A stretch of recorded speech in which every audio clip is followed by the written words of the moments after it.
শিল্প সাহিত্য, রোমান্স কিংবা বাণিজ্য সবকিছুর সমান্তরাল অবস্থান, এমন কোনো দেশের কথা কখনো কি মাথায় এসেছে? অবাস্তব হলেও সত্য, এই কঠিন পৃথিবীতে আছে এমন দেশও, আর তার নাম ফ্রান্স।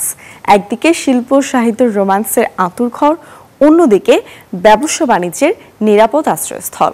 খেলাধুলাতেও বেশ এগিয়ে ফরাসিরা। স্বাগত জানাচ্ছি দেখবো এবার জগৎটাকে।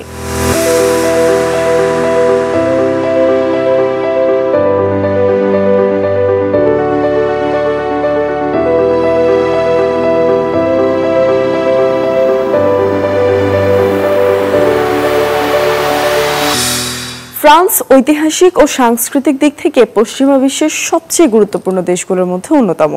নানান রকমের চিত্রকলা ও স্থাপত্যের কারণে রোমান্টিক জাতি হিসেবে তাদের সুনাম বিশ্বজুড়ে। দেশটির রাজধানী ও বৃহত্তম শহর প্যারিস। আয়তনের দিক থেকে দেশটি ইউরোপের তৃতীয় বৃহত্তম দেশ। ফ্রান্স শব্দটির ল্যাটিন শব্দ ফ্রান্সিয়া থেকে এসেছে। এর অর্থ ল্যান্ড অফ দ্য ফ্রাঙ্ক বা ফ্রাঙ্কদের ভূমি। সরকারিভাবে এটি ফ্রান্স প্রজাতন্ত্র নামে পরিচিত।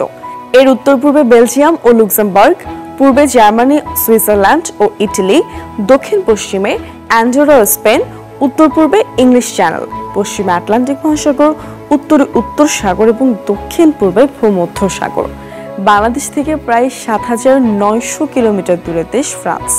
আয়তন প্রায় ৫,৪৩,০০০ বর্গ কিলোমিটার। ২০২৩ সালের হিসেবে দেশটিতে প্রায় ৬,৬২,০০,০০০ মানুষ বসবাস করে। ফ্রান্সের অধিবাসীদের ফ্রেঞ্চ বলে, তবে একটা ব্যাপার না বললেই না, তাদের সরকারি ভাষাকেও ফ্রেঞ্চ বলা হয়। আর এখানকার ৯০%-এরও বেশি মানুষ ফরাসি ভাষায় কথা বলে। ফ্রান্সের অর্ধেক মানুষ খ্রিস্টান ধর্মের অনুসারী, তবে ধর্মনিরপেক্ষতার দেশ হিসেবে এখানকার অনেক মানুষ কোনো ধর্মে বিশ্বাস করে না, তবে খুব কম শতাংশ মুসলিম বাস করে দেশটিতে। এছাড়াও ফ্রান্সে বহিরাগত অভিবাসী সম্প্রদায়ের মধ্যে আরবি, আর্মেনীয়, ইটালীয়, কাবিলে, পর্তুগিজ, তুর্কি এবং ওলফ প্রচলিত। জিপসি বা রোমানীয় প্রচলিত আছে দেশটিতে। ফ্রান্সের ইতিহাস অনেক পুরনো। ধারণা করা হয় প্রায় ১০,০০০ বছর আগে থেকে এই অঞ্চলে মানুষের বসবাস ছিল। যীশু খ্রিস্টের জন্মের ৬০০ বছর পর প্রথমে গ্রিক ও ফোনিশীয় ব্যবসায়ীরা এখানে আসা শুরু করে এবং কালের বিবর্তনে সাম্রাজ্য করে তোলে। খ্রিস্টপূর্ব প্রথম শতকে রোমানদের দখলে ছিল ফ্রান্স। পরবর্তী ৫০০ বছর শাসন করে তারা। রোমান সাম্রাজ্যের পতন হলে স্থানীয় গোত্র একত্রিত হয়ে ফ্রান্স রাজবংশ এই অঞ্চলে শাসন শুরু করে। ফ্রান্স রাজবংশের নাম অনুসারে তাদের অধীনস্থ এলাকার নামকরণ করা হয় ফ্রাঙ্কদের এলাকা। ৭৬৮ খ্রিস্টাব্দে ফ্রান্সের শাসনভার পান কার্লোম্যান। তিনি পেপিন তৃতীয়ের ছোট ছেলে এবং শার্লোম্যানের ভাই ছিলেন। কার্লোম্যান বাবার অনুরোধে সিংহাসনে বসেন। পরবর্তীতে শার্লোম্যান নিজে ফ্রান্স শাসন শুরু করেন। তিনি সফল রাষ্ট্রনায়ক হিসেবে অনেকগুলো দেশ শাসন করেন। ব্রিটিশরা তাকে প্রথম চার্লস ডাকত। রোমের পতনের পর অনেকগুলি রাজবংশ ধারাবাহিকভাবে ফ্রান্স শাসন করে। মধ্যযুগে রাজতন্ত্রের প্রভাব কমে যায়। তখন স্থানীয় শাসনভিত্তিক সামন্তবাদের উত্থান ঘটে।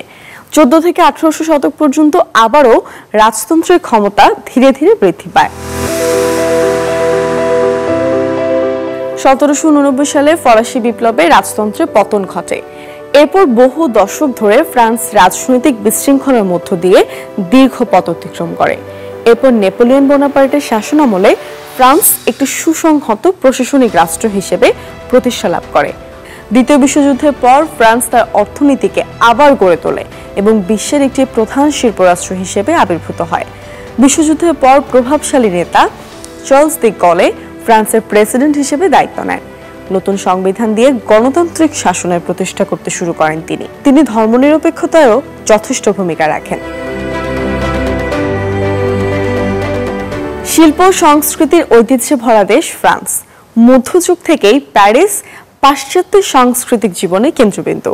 পৃথিবীর সকল কবি, সাহিত্যিক ও শিল্পীদের যদি প্রশ্ন করা হয় কোন দেশে প্রথমে ভ্রমণ করতে চান, তাদের সোজা উত্তর হবে ফ্রান্স। শিল্পকলা, সাহিত্য, গণিত, বিজ্ঞান, প্রকৌশল, নৃবিজ্ঞান, দর্শন ও সমাজবিজ্ঞানের উন্নয়ন এবং প্রসারে ফ্রান্সের সংস্কৃতি সারা বিশ্বে ব্যাপক ভূমিকা রেখেছে। দর্শক চলুন ফ্রান্সের সংস্কৃতি নিয়ে আরও কিছু তথ্য জেনে আসি। ফরাসি সংস্কৃতি সমৃদ্ধ এবং বৈচিত্র্যময়। অতিমাত্রায় রোমান্টিক, রুচিশীল খাদ্যাভ্যাস, বৈচিত্র্য সংস্কৃতি এবং রাজনৈতিকভাবে গুরুত্বপূর্ণ দেশ এটি। 1789 সালে ফরাসি বিপ্লবে ইউরোপের পুরাতন সমাজ ও শাসন ব্যবস্থা ভেঙে এক নতুন যুগের সূচনা হয়। স্বেচ্ছাচারী রাজতন্ত্রের পরিবর্তে গণতান্ত্রিক শাসন প্রতিষ্ঠা করে ফরাসিরা। ফরাসিরা ভদ্র এবং আনুষ্ঠানিক আচরণের জন্য বেশ পরিচিত। প্রথমবারের মতো কারোর সাথে দেখা করার সময় হাত মেলানো এবং শুভেচ্ছা বিনিময় করা তাদের সংস্কৃতির অংশ। ফরাসি রন্ধন প্রণালী কিন্তু পৃথিবী বিখ্যাত। বিভিন্ন জাতীয় উৎসব এবং প্রোগ্রামের আকর্ষণ ফোই গ্রাস নামের খাবার। মোটা হাঁসের কলিজা দিয়ে বানানো এই খাবারটি খাবার হিসেবে সামুদ্রিক শামুক খায় তারা। সকালের নাস্তায় থাকে ক্রোকিও মাদামে, পিজা বাগুয়েটে, রাতাতুই। ফরাসিরা সাধারণত তাদের খাবারের সাথে রেড ওয়াইন উপভোগ করে। ফরাসি সংস্কৃতির কোনো আলোচনা ওয়াইন ছাড়া সম্পূর্ণই যেন হয় না। কয়েক শতাব্দী ধরে বিশ্বের সেরা ওয়াইন তৈরি করে আসছে। ফ্রান্সের ঐতিহ্যবাহী পোশাক সেখানকার মানুষের রুচির পরিচয় বহন করে। ক্যান ফরাসি ললনাদের পছন্দের পোশাক। শর্ট স্কার্টের পোশাকটি নাচের কস্টিউম হিসেবে পরা হতো। এছাড়া বেরেট, বিলাউড, চেমিস, ব্রেটন, ফ্লচি, ম্যান্টুয়া ফ্রান্সের মেয়েদের পছন্দের পোশাক। ফরাসি ছেলেদের পছন্দের পোশাক প্যালেটট কোট। সিনেমা জগতের নোবেল খ্যাত কান ফেস্টিভ্যাল এদেশেই অনুষ্ঠিত হয়। সারা বিশ্ব থেকে চলচ্চিত্রের সাথে যুক্ত সেলিব্রিটি, পরিচালক, প্রযোজক ও কলাকৌশলীরা এসে ভিড় করেন কান নগরীতে। নামিদামি সব পরিচালকদের চলচ্চিত্র প্রদর্শিত হয় এইখানে। ফ্রান্সের আরেক জনপ্রিয় উৎসব হচ্ছে বাস্টিল ফেস্টিভ্যাল। ফ্রেঞ্চ বিপ্লবের সময় ক্ষতিগ্রস্ত বাস্টিল দুর্গের স্মরণে এই উৎসব পালন করে তারা। ফ্রান্সের গণতন্ত্রের জন্মদিন হিসেবেও ফরাসিরা এই দিনটি পালন করে। আইফেল টাওয়ারে রং বেরঙের আতশবাজির ছটা এই উৎসবের মূল আকর্ষণ। নিস কার্নিভাল ফরাসিদের আরেকটি জনপ্রিয় উৎসব। সারা বিশ্ব থেকে পর্যটকরা এই উৎসবে যোগ দিতে ফ্রান্সে এসে জড়ো হন। ফরাসিদের শিল্প সাহিত্য জুড়েই রয়েছে নানা নিদর্শন। চিন্তাশীলতাতেও পিছিয়ে নেই ফরাসিরা। বিখ্যাত সমাজবিজ্ঞানের জনক অগাস্ট কোত, রুশো, ভলতেয়ার এই দেশেরই বাসিন্দা। ফ্রান্সের ফুটবলের কথা আসলেই প্রথমেই মনে আসে পৃথিবীর সেরা ফুটবল তারকাদের অন্যতম জিনেদিন জিদানের কথা। 1998 সালে দলটি প্রথমবারের মতো বিশ্বকাপ শিরোপা জয় করে। পরবর্তীতে 2018 সালেও বিশ্বকাপ শিরোপা জয় করে দেশটি। ফ্রান্সের সরকার গঠনের নির্বাচন মূলত দুই ভাগে বিভক্ত। একটি প্রেসিডেন্ট নির্বাচন এবং অন্যটি আইনসভা নির্বাচন। প্রথমে 2 দফার প্রেসিডেন্ট নির্বাচন অনুষ্ঠিত হয়। প্রথম দফার নির্বাচনে যদি কোনো প্রার্থী 50% ভোট পায় তবে দ্বিতীয় দফার নির্বাচনে কোনো প্রয়োজন হয় না। তবে কোনো প্রার্থী 50% ভোট না পেলে দ্বিতীয় দফার ভোট অনুষ্ঠিত হয়। তাতে বেশি সংখ্যাগরিষ্ঠতা পাওয়া 2 জন প্রার্থীর মধ্যে আবার ভোট হয়। প্রেসিডেন্ট নির্বাচনের পর অনুষ্ঠিত হয় আইনসভা নির্বাচন। ফ্রান্সের আইনসভার সদস্য সংখ্যা হচ্ছে 577। এই আসনের বিপরীতে স্থানীয় পর্যায়ে প্রতিনিধি বা ডেপুটি নির্বাচন হয়। এই নির্বাচনও 2 রাউন্ডে অনুষ্ঠিত হয়। তাদের মধ্যে থেকে যে কোনো একজন নির্বাচিত হয় প্রতিনিধি বা ডেপুটি হিসেবে। নির্বাচিত ডেপুটিদের মধ্যে থেকে প্রধানমন্ত্রী হিসেবে একজনকে নির্বাচিত করেন প্রেসিডেন্ট। ফ্রান্সের বর্তমান প্রধানমন্ত্রীর নাম এলিজাবেথ বর্নেও। ফ্রান্সের বর্তমান রাষ্ট্র কাঠামোকে বলা হয় ফিফথ রিপাবলিক বা পঞ্চম প্রজাতন্ত্র। 1958 সালে গলের হাত ধরে এ ব্যবস্থার গোড়াপত্তন হয়, যাতে প্রেসিডেন্ট ও মন্ত্রিসভার মধ্যে ক্ষমতার ভারসাম্য আনা হয়েছে। ফরাসি বিপ্লবের মাধ্যমে 1792 সালে যে প্রজাতন্ত্র চালু হয় তাকে বলা হয় ফ্রান্সের প্রথম প্রজাতন্ত্র। রাজনৈতিক নানা অস্থিরতার মাঝে চলে গেছে আরও 3টি ব্যবস্থা, দ্বিতীয়, তৃতীয় ও চতুর্থ প্রজাতন্ত্র। ফ্রান্সের প্রেসিডেন্ট নির্বাচনে একজন প্রার্থী সরাসরি জনগণের ভোটে নির্বাচিত হন। ফ্রান্সের বর্তমান প্রেসিডেন্ট ইমানুয়েল ম্যাক্রন। রোমান্স এবং প্রেমের সমার্থকই যেন প্যারিস। বিশ্বের সবচেয়ে জনপ্রিয় পর্যটন কেন্দ্রগুলোর মধ্যে এটি অন্যতম। সেইন নদীর তীরে অবস্থিত এই শহরটিকে প্রায় সবাই ভালোবাসার শহর বলে থাকেন। প্রতি বছর কোটি কোটি পর্যটক ফ্রান্সে যায় এর ঐতিহ্যবাহী সংস্কৃতি এবং ছবির মতো সুন্দর গ্রামাঞ্চল দেখতে। শুধু কি তাই, দেশের সুরভিত সুগন্ধি ও চোখ ধাঁধানো ফ্যাশনের খ্যাতি আছে বিশ্বজুড়ে। সাহিত্য, সংস্কৃতি, স্থাপত্য শিল্প কি নেই প্যারিসে। দর্শক, চলুন না ফ্রান্সের পর্যটন নিয়ে আরো খুঁটিনাটি নানা তথ্য জেনে আসি। যখন আকর্ষণের বৈচিত্র্য আর বৈচিত্র্যের কথা আসে, তখন ফ্রান্সের নাম চলেই আসে। বিশ্বের সবচেয়ে আইকনিক ল্যান্ডমার্ক, স্থাপত্য, চকচকে স্কি রিসোর্ট, সমুদ্র সৈকত সবই পাবেন এই দেশে। ফ্রান্সের দর্শনীয় বা আকর্ষণীয় স্থানের কথা বলা হলেই আমাদের চোখের সামনে ভেসে ওঠে আইফেল টাওয়ারের ছবি। গুস্তাভো আইফেল 1889 সালে প্যারিস আন্তর্জাতিক প্রদর্শনীর প্রবেশদ্বার তোরণ হিসেবে এটি নির্মাণ করেন। আপনি চাইলে আইফেল টাওয়ারে উঠে পুরো প্যারিস শহর পাখির চোখে দেখে নিতে পারবেন। দা ভিঞ্চির বিখ্যাত শিল্পকর্ম মোনালিসা দেখেননি এমন লোক খুব একটা খুঁজে পাওয়া যাবে না। প্যারিসের লুভর মিউজিয়ামে সংরক্ষিত আছে এই চিত্রকর্মটি। বর্তমানে এখানকার বিভিন্ন গ্যালারিতে গ্রিক, মিশরীয়, রোমান ও প্রাচ্যের অসংখ্য শিল্প নিদর্শন রয়েছে। সুন্দর গ্রাম দেখতে হলেও আপনাকে ফ্রান্সে যেতে হবে। ভার্সাইল গ্রামটি তার বৃহৎ এবং অত্যাশ্চর্য প্রাসাদ প্যালেস অফ ভার্সাইলের জন্য বিখ্যাত। বর্তমানে এই প্রাসাদটি তার সুন্দর বাগান এবং হল অফ মিররের জন্য পরিচিত। ফ্রান্সের আরেকটি দর্শনীয় স্থান হল মাউন্ট সেন্ট মিচেল। এটি একটি অদ্ভুত কাল্পনিক দুর্গ। ফ্রান্সের নরমান্ডি উপকূলের কাছাকাছি একটি ক্ষুদ্র দ্বীপে এর অবস্থান। মধ্যযুগীয় এই দুর্গটি দেখতে অনেক পর্যটক ভিড় করে। আপনি যদি ফ্রান্সের রাজাদের প্রাসাদ দেখতে চান, তাহলে যেতে হবে ক্যাথেড্রাল নটরডেম ডি প্যারিসে। লিয়া দে লা সিটি দ্বীপের মাঝে অবস্থিত গথিক ধাঁচের নিদর্শনটি পর্যটকদের কাছে আকর্ষণের জায়গা।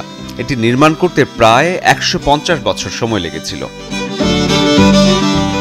সিন নদীর বাম তীরে অবস্থিত ল্যাটিন কোয়ার্টার আকর্ষণীয় একটি পর্যটন স্পট। লুক্সেমবার্গ পার্ক হিসেবে পরিচিত এই স্থানে রয়েছে আপেল ও অর্কিডের সুবিশাল বাগান, 100-রও বেশি স্ট্যাচু এবং 3টি সুন্দর ঝর্ণা। বেশ কিছু ক্যাফে আর বারের জন্য তরুণদের কাছে রাতের বেলায় এই জায়গাটি বেশ জনপ্রিয়। এছাড়া Champs Elysees, Musee d' Orsay, palace Garnier opera house, Seine river cruise, Sainte Chapelle ফ্রান্সের জনপ্রিয় দর্শনীয় স্থান। বাংলাদেশ থেকে যারা ফ্রান্সে পড়তে যেতে চাচ্ছেন তাদের জন্য সুখবর। এক ঢিলে দুই পাখি মারার মতো ফ্রান্সে পাবেন উন্নত মানের শিক্ষা, পাশাপাশি ঐতিহ্যবাহী অনেক কিছু নিদর্শন পরিদর্শনে। প্রতিবছর বাংলাদেশ থেকে অসংখ্য শিক্ষার্থী ফ্রান্সে উচ্চ শিক্ষার জন্য যায়। শিল্প সাহিত্যের আঁতুড়ঘর ফ্রান্সের বিশ্ববিদ্যালয়গুলো সাহিত্য, শিক্ষা, বিজ্ঞান, প্রকৌশল সহ নানা বিষয়ে অধ্যয়নের সুযোগ আছে। ফ্রান্সের শিক্ষার মান খুবই উন্নত এবং এর ডিগ্রি আন্তর্জাতিকভাবে স্বীকৃত। ফ্রান্সে সেপ্টেম্বর ও জানুয়ারি মাসে আন্তর্জাতিক শিক্ষার্থীরা বিশ্ববিদ্যালয়ে আবেদন করতে পারেন। সরাসরি বিশ্ববিদ্যালয়ের ওয়েবসাইটে আবেদন করতে হয়। প্রতিটি বিশ্ববিদ্যালয়ের জন্য আবেদন প্রক্রিয়া ভিন্ন। ফ্রান্সে পড়াশোনা শেষে নানা ক্ষেত্রে কাজের সুযোগ আছে। এ ব্যাপারে ফরাসি সরকার যথেষ্ট সুযোগ দেয়। যদি কোনো শিক্ষার্থী পড়াশোনা ভালোভাবে শেষ করেন এবং ভাষার দক্ষতা অর্জন করেন, তাহলে ফ্রান্সে ভালো মানের চাকরি পাওয়া সম্ভব। উদ্যোক্তা হিসেবেও কাজ করার সুযোগ আছে দেশটিতে। বিভিন্ন আন্তর্জাতিক সংস্থায় কাজের পাশাপাশি ব্যাংক, প্রযুক্তি প্রতিষ্ঠান এবং গবেষণা সংস্থায় কাজের সুযোগ আছে। ফ্রান্সে একজন আন্তর্জাতিক শিক্ষার্থী সপ্তাহে 20 ঘন্টা কাজের সুযোগ পান। 80 থেকে 120 ইউরো পর্যন্ত সপ্তাহে আয়ের সুযোগ থাকে। ফ্রান্স বিশ্বের অন্যতম প্রধান অর্থনৈতিক শক্তি। যুক্তরাষ্ট্র, জাপান, জার্মানি, ইটালি এবং যুক্তরাজ্যের মতো দেশগুলোর সাথে পাল্লা দিয়ে চলছে তাদের অর্থনীতি। 1960 সাল থেকে 1973 সালের মধ্যে প্রতি বছর ফ্রান্সের গড় জিডিপি বৃদ্ধি পেয়েছে প্রায় 6%। ধারণা করা হয় আগামী বছর জিডিপি 1.2% বৃদ্ধি পাবে।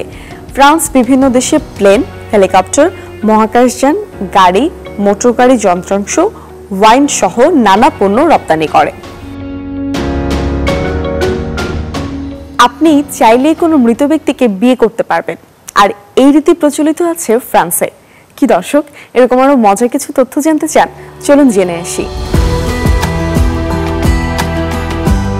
ফরাসিরা সাধারণত আড্ডাবাজ জাতি। শিল্প, সাহিত্য, রাজনীতি নিয়ে একেবারে অপরিচিত বা স্বল্প পরিচিত মানুষের সাথে কফি শপ বা বাসায় ঘন্টার পর ঘন্টা আড্ডা দিতে পারে। তাদের আড্ডার অনুষঙ্গ খাবার হলেও আপত্তি নেই তাদের। অন্ধ লোকের পড়াশোনার জন্য ব্রেইল পদ্ধতি ব্যবহার করা হয়। এই ব্রেইলের আবিষ্কার হয়েছে ফ্রান্সে।